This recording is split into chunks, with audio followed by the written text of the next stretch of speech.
tardes. Hace unos años, bastantes, cuando hice mis primeros pesitos, le pagué un viaje a mi papá y a mi mamá. Yo no tenía pasaporte. Le pagué un viaje a mi papá y a mi mamá a Europa. Un día me llama mi papá y me da las gracias por teléfono y me dice una serie de cosas. Al día siguiente me llama mi mamá, llorando. Mi papá había muerto de un paro cardíaco en un hotel en Sevilla. Nadie le hizo reanimación cardiopulmonar ni RCP. Rápidamente me dieron el pasaporte, fui a buscar el cuerpo y a mi mamá llorando. Cuando volví, aguanté todo lo que pude. Llegaron las vacaciones, me fui a la costa, acá a la Lucila del Mar, y en el día 14 de vacaciones me empecé a sentir un poco mal. Claro, soy médico, así que hice lo que no recomiendo, me automediqué. No anduve muy bien. Entonces pasaron los días, seguía sin andar muy bien y me empecé a auscultar. Me puse el estetoscopio, dije, diga 33, empecé a revisar un lado del pulmón, el otro, y la verdad que como médico no tengo la tranquilidad de la ignorancia y me diagnostiqué un derrame pleural. Fui y me saqué una radiografía que confirmó el diagnóstico presuntivo. Volví a Buenos Aires, se hicieron una serie de diagnósticos, no voy a ahondar en estos detalles porque no importa, pero lo cierto es que tuve un diagnóstico de tuberculosis pleural. ¿Qué me había pasado? Había sufrido, y el sufrimiento tiene otro nombre que se llama estrés. El estrés tiene alarma, resistencia y agotamiento. Aguanté todo lo que tenía que aguantar, hasta el momento en que no aguanté más, me fui de vacaciones, me relajé, y ahí usted puede tener un infarto, un accidente cerebrovascular, una convulsión, inmunodepresión, como en mi caso, y alguna infección. ¿Qué es lo que sucedió? Estrés que se hizo crónico y se sostuvo en el tiempo. ¿Qué es el estrés? El estrés es una relación entre cargas versus resistencia. Y la verdad que hay algunos medicamentos que son muy útiles para trabajarlo. Podemos ejemplificarlo con una balanza. De un lado de la balanza están las cargas que debo resistir y del otro lado mi capacidad de resistencia. Cuando las cargas superan mi capacidad de resistencia, aparecen síntomas. Síntomas que me hacen sentir, que hacen entender, que mi cuerpo me envían en términos de información. Esas cargas son, en definitiva, como un camión que lleva cargas habitualmente, como si fuera este, que puede llevar una, otra y otra carga, trabajo, familia, temas existenciales, dudas, presiones externas, la sociedad, los piquetes o lo que quieran de afuera, pero sobre todo lo que está dentro de uno. Esas cargas van superando nuestra capacidad de resistencia hasta un día que la superan. Entonces la carga supera esa resistencia y el fiel de la balanza se inclina hacia el lado del estrés, apareciendo entonces signos y síntomas. ¿Qué es un síntoma? Un síntoma es un dolor de cabeza, fiebre, dolor de estómago, falta de aire, nerviosismo, insomnio. Cualquiera crean ustedes que es, puede ser un síntoma. Pero para nosotros, quienes trabajamos en esto, un síntoma no es un síntoma. Un síntoma es información. Cuando vos venís al consultorio y me decís tus síntomas, yo no los siento. Empatizo, pero no lo siento. Pero para mí es información y hago diagnóstico. Y la verdad es que el médico que tenemos más cerca somos nosotros mismos. Por eso debemos escuchar los mensajes del cuerpo. La primera etapa del estrés después que consideremos que todo síntoma, y me gustaría llevarlo hoy de acá, cuando les duele la cabeza, sepan que duele la cabeza, cuando tienen acidez de estómago, tienen acidez de estómago, cuando tienen dolor de espalda, tienen dolor de espalda. Pero aparte de tener esas tres cosas, tienen información que el cuerpo les está enviando para que sepan que algo sucede. El estrés comienza con la percepción. La realidad no existe sino desde nuestros propios procesos mentales. Es decir, la realidad es lo que yo creo que es. Y eso se llama percepción, que no es la realidad, sino mi interpretación de la realidad. Cuando percibo una situación estresante, cuando creo que algo me empieza a estresar, lo primero que va a suceder es que cambio de conductas y cambio de hábitos. A lo mejor el que fuma más va a empezar a fumar más porque lo va a tener como conducta compulsiva, no sustitutiva. Entonces el que fumaba 10 va a fumar 20. Yo no fumo, pero pedí esto prestado. Le voy a devolver el dinero a quien me lo prestó y le voy a hacer un favor rompiendo esto. Lo cierto es más, me dieron 2, lo voy a hacer con un segundo. Sé que aumentaron, pero se los voy a pagar. Pero eso puede pasar como conducta compulsiva no sustitutiva, y el que come puede comer más. El que se droga se puede drogar más. El que toma vino, alcohol o lo que sea puede tomar más como conducta compulsiva no sustitutiva, y estamos entonces en esa segunda etapa del síndrome del estrés. Primero percepción, después cambios de conductas y hábitos, y si no compensé mi situación de estrés, voy a manifestar síntomas. Cada uno de nosotros tiene síntomas distintos.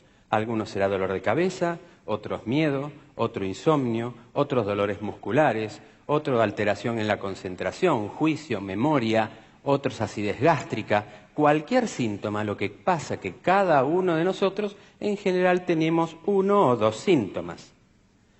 El síntoma que a lo mejor era palpitaciones, si no compenso el estrés, va a terminar siendo enfermedad. Esto es lo que vemos en ese gráfico, que es la cadena del estrés. Percepción, después si no lo compenso, conductas y hábitos, fumar más, rascarme más la nariz, si tengo mal carácter me pondré peor, y así sucesivamente hasta que aparece un síntoma, acidez gástrica, insomnio, el que quieran ustedes, alteraciones del ciclo ovárico, el que quieran. Y después de esos síntomas, si no compenso el estrés, llego a una situación de enfermedad. En definitiva, el estrés es una relación entre cargas y respuesta. Es la mochila que llevo. Un mochilero lleva una mochila adecuadamente y tiene su día normal. Pueden pasar 2 cosas. Que un día la mochila sea muy pesada, o puede pasar que un día, con el mismo peso de la mochila, él pierda fuerza, porque es más grande, por lo que fuera, o ambas cosas al mismo tiempo, y el peso de la mochila supera la capacidad de resistencia, aparecen los síntomas de estrés y se condiciona la posibilidad de padecer una enfermedad. Pero lo primero que sucede en el caso del estrés es que no somos felices. Lo primero que sucede en el estrés es que la persona no es feliz. ¿Cómo se aborda el tratamiento del estrés? Hay muchas cosas para hablar. Como dice ahí, hay un aspecto médico, hay diagnóstico, hay moléculas, hay sustancias, hay tratamientos, hay cosas para hacer. También hay cuestiones conductuales, psicológicas, cognitivas, también hay cosas para hacer. Y también, quizás, la frontera final del manejo del estrés es la filosofía con la cual abordamos la vida, abordamos nuestros proyectos, abordamos nuestra realidad. Vamos a nombrar una herramienta de manejo del estrés de las tantas que hay, que se llama meditación. Meditar es un proceso normal. Meditar no es algo esotérico, extraño o religioso, aunque el proceso psicobiológico de la meditación pueda tener trascendencia espiritual. La meditación es un proceso biológico. Ya en el año 1800, Joseph Gall desarrolló una pseudociencia que se llamaba frenología, en la cual decía que distintas partes de la cabeza tenían distintas funciones. La cuestión es que no fue exactamente como los frenólogos decían, pero hoy sabemos ciertamente que el cerebro tiene áreas que se especializan en determinadas funciones. Y tenemos dos hemisferios, el derecho y el izquierdo. No hay uno más importante que el otro, los dos son por igual importantes. Son como las dos alas de un pájaro, pero tienen funciones discretamente diferentes. El izquierdo es lógico, matemático, secuencial, analítico, racional, ejecutivo. Y tiene una particularidad, tiene una suerte de reloj, porque él, el hemisferio izquierdo, conoce el paso del tiempo, tiene relación con el tiempo. El derecho, por su parte, es un hemisferio que tiene funciones holísticas, generales, intuitivas, emocionales, creativas, musicales, espirituales. Repito, somos la unión de los dos. Este hemisferio no conoce el reloj, el izquierdo sí. ¿Les pasó alguna vez que se quedaron extasiados mirando, no sé, una vela o mirando una fogata y se quedaron así como sonsos durante unos minutos? Un fogón en la playa y como que el tiempo no pasó. ¿Les pasó? Nos pasó a todos, que nos quedamos así como sonsos mirando el fuego. En ese momento estábamos meditando. El hemisferio izquierdo, racional, matemático, siempre mete pensamientos intrusivos. Meditar es setear la atención del hemisferio izquierdo en un objeto focal. Cuando eso sucede y mi hemisferio izquierdo se concentra, mi hemisferio derecho, que no tiene reloj, entra en una situación de éxtasis que se denomina meditación, donde bajan las sustancias tóxicas en sangre y esto científicamente está medido. ¿Cuál puede ser este objeto? Una vela, el fuego, puede ser una rueda ceremonial tibetana, puede ser un mandala tibetano, puede ser las cuentas del rosario, independientemente de la existencia de Dios o no, pero la secuencia repetitiva del rosario es un hecho que hace que el hemisferio izquierdo se concentre en ese punto y el derecho trabaje libremente. Eso se denomina meditar y es sumamente beneficioso. Los voy a invitar a hacer una sublingual, como si fuera un ansiolítico sublingual de meditación, si es que tienen ganas. Nos va a llevar un minuto. Pónganse incómodos, apoyen los pies sobre el piso, lo más cómodo posible. Cierren los ojos por un instante y vayan siguiendo mentalmente mi voz. Respiren lentamente por la nariz, no usen la boca. Inspiren hondo, profundamente, llevando el aire a una respiración abdominal, la respiración del bebé, hinchando la panza. El aire ingresa y el aire sale. El aire ingresa y el aire sale. Cada uno lo hace a su ritmo, a su tiempo, lo disfruta y se concentra en ese proceso respiratorio. Imagina con su mente, en forma profunda y vívida, cómo ingresa esa columna de aire que pasa por la nariz, por la garganta, por la tráquea, va a los pulmones y expande las bases pulmonares, oxigenando vitalmente nuestro cuerpo. Exhalan el aire. La inspiración puede llevar 1, 2, 3, 4 y la expiración un poco más larga.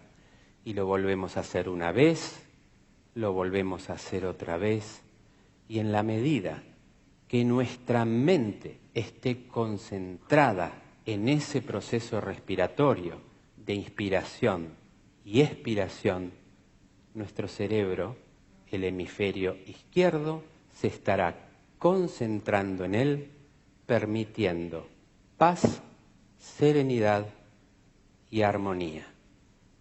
Ahora, a nuestro propio tiempo, deseo y voluntad, vamos a volver muy lentamente al aquí y a la hora. Cuando lo crean conveniente, pueden ir abriendo los ojos y se conectan con este momento. Esto es meditar y esto da paz, serenidad y da calma. La verdad es que la meditación es un proceso biológico concreto que, entre otras cosas, permite tratar el síndrome del estrés. Es un excelente medicamento, no tiene efectos adversos y no se compra en farmacias. Gracias.